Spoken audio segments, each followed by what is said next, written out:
to another edition of the Pagcast. I'm your host, Michael Pagani, joined alongside Chicago Steel defenseman Jake Livanavage. Jake, welcome to the Pagcast. Thank you again for coming on. Yeah, thank you for having me. So how are you doing? I know you're on the golf course. We just spoke a bit saying that you've been golfing, a lot recently. How's that going for you? It's going really well. It's a lot of fun out here, Arizona. It's a little hot for the golfing, but you get used to it. So it's a lot of fun. With the weather there, with it being so humid, I guess you're kind of hoping for the cooler days once in a while, right?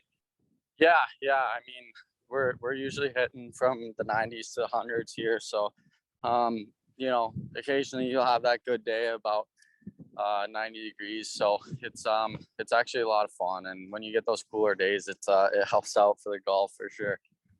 Getting into a bit of who you are, your story, was there a player growing up who you wanted to model your game after?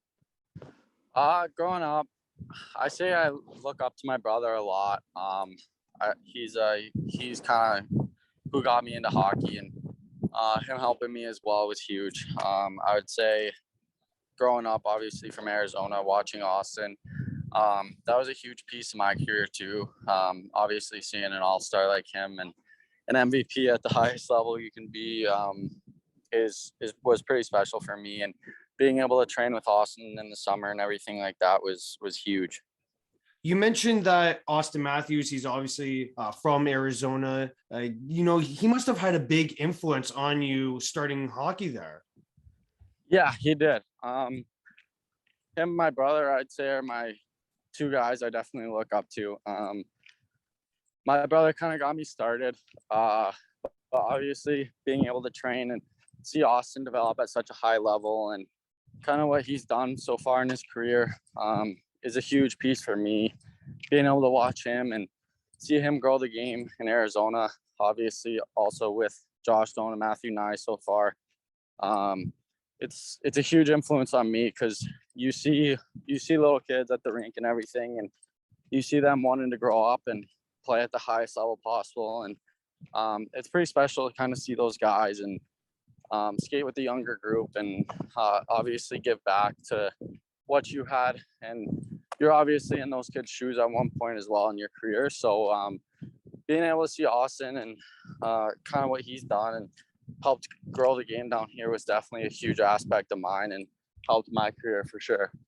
Now, I'm not sure where you are situated in Arizona, so I don't know if there is like a local hockey rink nearby your house, but like where I am, there's I think like 3 or 4 that are kind of like within good driving distance. So what was that kind of situation like growing up for you? I mean, there's quite a few rinks down here. Obviously it's not expected being in Arizona. You'd think there's just a couple, but there's definitely a good amount of hockey rinks down here for kids to go to and skate and train at. I'd say there's probably around 4 to 5 in a very good distance. There's definitely a rink in kind of every city here up in Scottsdale. Chandler, there's one in Gilbert as well. There's one in Mesa now. And I mean, obviously it helps grow the game, and having those rinks for those kids to be at and everything like that definitely helps out and definitely grows the game for kids and what they're able to accomplish as well. Did you happen to see any Coyotes games growing up? Yeah, I went to a bunch. My parents actually had they had season tickets and everything like that. So kind of going there and seeing that. And obviously Shane Doan had a huge piece of Arizona hockey.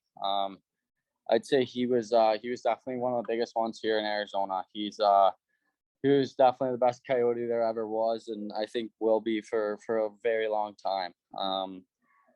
He had a very special impact on kind of the community of Arizona and definitely growing the game of hockey for sure. Getting into a bit of your career now, you played with the Phoenix Junior Coyotes is where I kind of want to start there. What lessons did you learn from playing with them, and are they still applicable to your game today? I was coached by Ray Whitney, who played 20 plus years in the NHL. So him coming back from his NHL career and kind of giving back to the community and coaching for young kids like me was definitely somebody to look up to. And he taught me a lot of lessons. I mean, he's kind of formed me into the player I am today. And there's obviously a bunch of key aspects that have helped out with that as well. But kind of just being able to see how he goes about his business and everything like that is a huge piece for me. And obviously he's a great hockey mind playing in the NHL 20 plus years. He's seen about everything you could possibly see in a hockey career. So I'd say him being my coach was huge for me. And he taught a lot of good lessons to a lot of kids. And he just knows the game so well and thinks the game at the highest level possible. So just being able to, feed off him and see what he's done, kind of accomplish is pretty incredible too. Like I said off the top of this interview, you're part of the Chicago Steel. How did you end up joining them? My 15th year, thanks to a bunch of people and my teammates that year, I had a pretty good year. And Chicago got me on a Zoom call and they're just like, hey, like, we want to tender you. And this is kind of what we have. This is what we do to develop our players. And once I got off that Zoom call, it was kind of like, that's where I want to be. That's where they developed at the highest rate. And what they've done in the USHL is pretty incredible. They obviously prepare guys for the next level. And it's not only on the ice, it's off the ice too. It's what's going to happen after your hockey career. And they get you ready for all aspects of life as well. And they've just had so much success year in and year out. Like they're almost a dynasty. Yeah. I definitely, I think kind of the way we go about business and developing each and every player is pretty key. Obviously, if you develop every player year in and year out, you're going to get the team result. And I just feel like what they've done, obviously they're becoming the number one powerhouse in the USHL, and just kind of being able to be a part of that and creating that is pretty special. In your first season with them, you guys won the Clark Cup. What was that experience like? I actually just got the chills hearing that.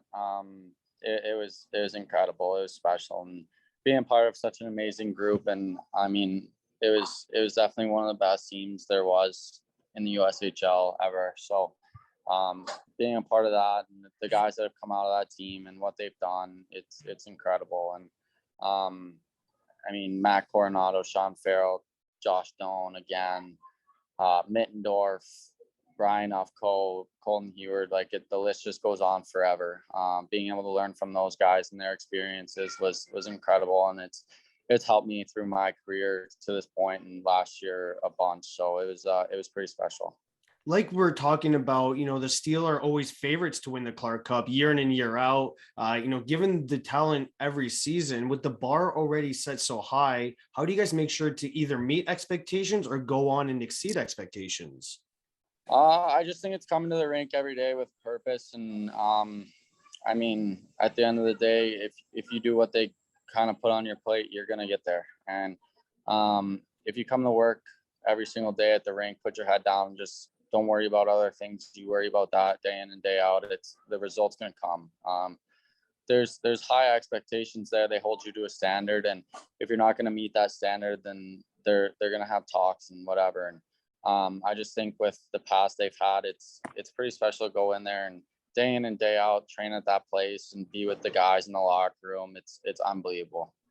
In the same calendar year, you happened to play for Team USA at the U17s. What was that experience like? Obviously, being able to represent your country is something not everybody gets to do, and it's a very, very special feeling. If you get to do it, you obviously can't say no. And I just feel like doing that was a huge part for me as well. Kind of getting to go international and see other players and stuff like that is a lot of fun, and being able to play against the highest level of 04s there is was a lot of fun as well. And the experiences you get from that you can't trade for anything. You don't get to represent your country every day. And it's incredible. It pushes you to be better, right? Yeah, it's definitely it definitely hires your expectation you have for yourself every day, because you don't just want to put that jersey on once. You want to continually put that on and represent your country and everything that comes with that too. This season for the Steel, you had 45 points in 61 games. When you put up a stat line like that, setting a career high in points, how good does that feel? It's pretty special for myself, but I don't like really focusing on the individual aspect. Obviously, I would have traded anything for another Clark Cup, but that's credits to the guys around me as well. I couldn't have done it without them, and obviously it's special and it looks good, but at the end of the day, it's credits to everybody around me. I couldn't have really done anything without all of them. You guys happened to make the playoffs once again, but this time, the Madison Capitals gave you guys a really tough challenge there. How did they neutralize your guys' game plan? Biasly,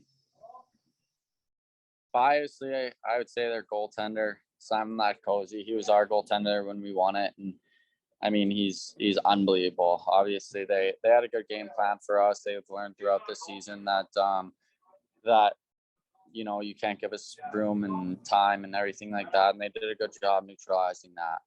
But at the end of the day, they put more pucks in the back of the net than we did. So it's credits to them. They had an unbelievable run, and I mean, I feel like their goalie had a huge part in that as well. I know him; he's a really good friend, and I just say, like, credits to them for the run they had, and it was an unbelievable year for them.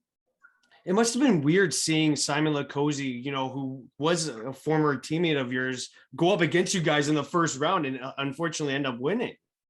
Yeah, it was.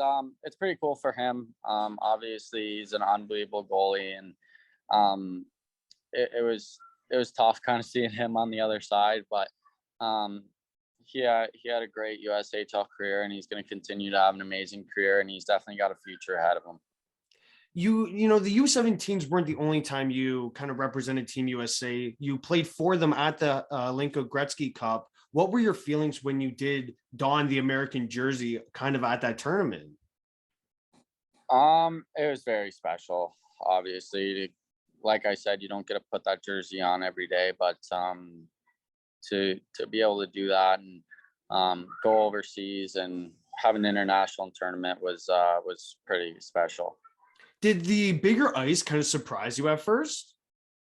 For me, I like bigger ice personally. I feel like good skaters like bigger ice and more room, space to create plays. So for me, it was easy transition. Obviously, defensively, it was a little harder to close on guys quicker and stuff like that. But it was a lot of fun. It was definitely, I like it better. Do you have a funny story from that tournament?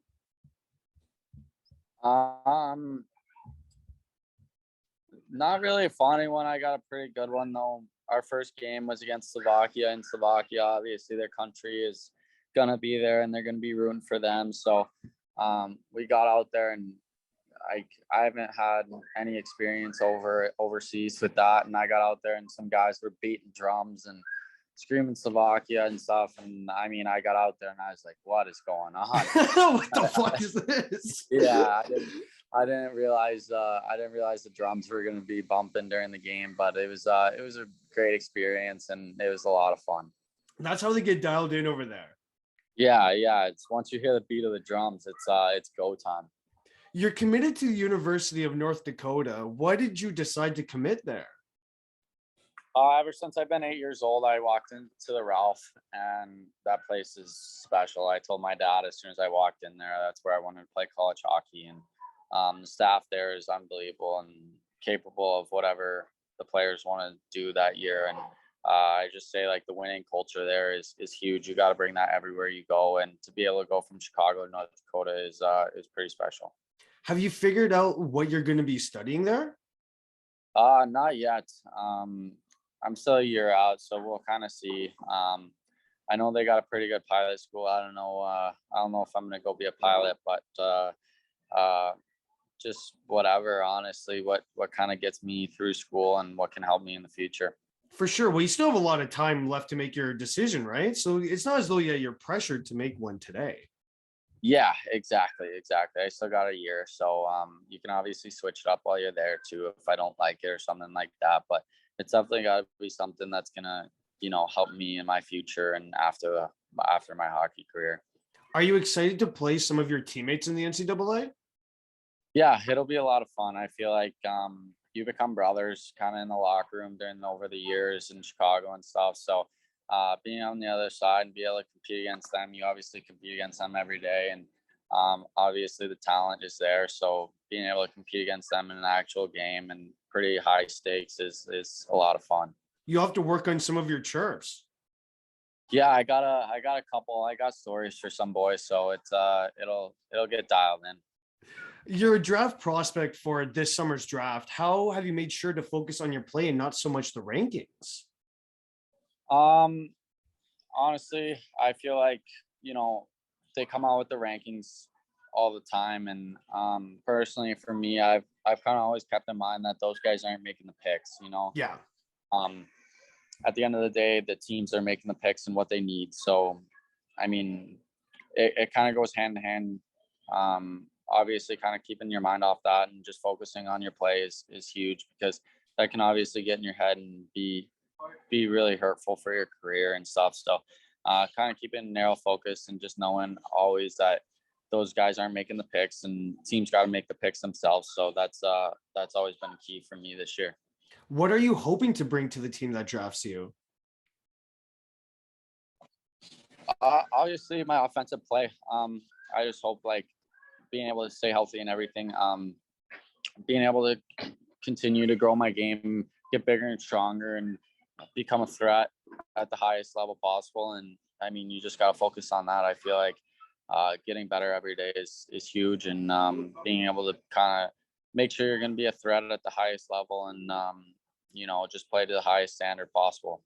Do you have any goals this offseason you'd like to achieve?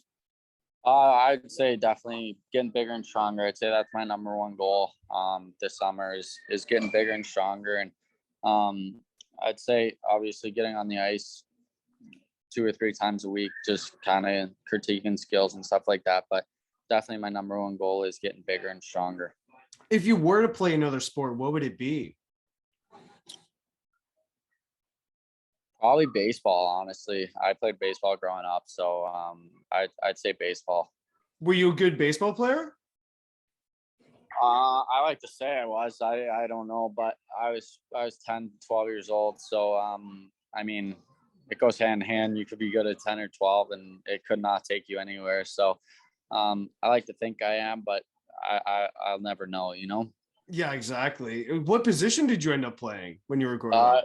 Shortstop. Yeah, nice. Yeah. What is your game day routine like? It's kind of down to a T, honestly. I like to go to the rink and get a morning skate in, and obviously kind of that thing is pretty key for me. I'd say kind of just going to the rink, getting my feet on the ice, kind of feeling the puck, coming back, getting a little pregame nap, a good meal in, and getting to the rink and kind of getting dialed in. That's the main keys for me. And I mean, at the end of the day, you got to do what you got to do. And I mean, that's a key for me, is whatever I feel like I got to do. That's what I got to do for that game. Do you own aux in the locker room?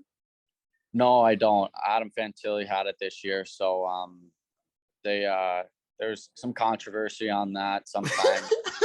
But in my opinion, he had some pretty good aux, but it got me going pretty good. So it was good. Like you said, whatever gets you dialed in, right?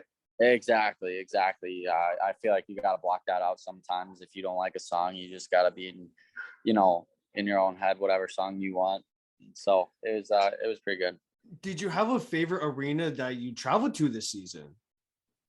I'd say probably Green Bay. I like when the crowd gets rowdy, and kind of when they pack that place, it's pretty special, and a lot of people can fit in there and everything like that. So I like it rowdy. And dollar beer night in Madison too. That's definitely a fun one to play into. But I mean, either one of those two are definitely my favorites. As we're closing off this interview here, do you have any advice for younger hockey players? I would just say keep working at the dream every day. Kind of always keep the goal in mind. What do you want to be at the end of your career? And I feel like if you put your head down, you get to work every single day, you're going to get there no matter what. I mean, if you want it more than the guy next to you, then I feel like you're going to get there because, I mean, hard work beats skill all day. So I feel like you just putting your head down, going to work every single day is key. Well, I'd like to thank again Jake Livanavage for joining me on today's podcast. Thank you again, Jake. Thank you for having me.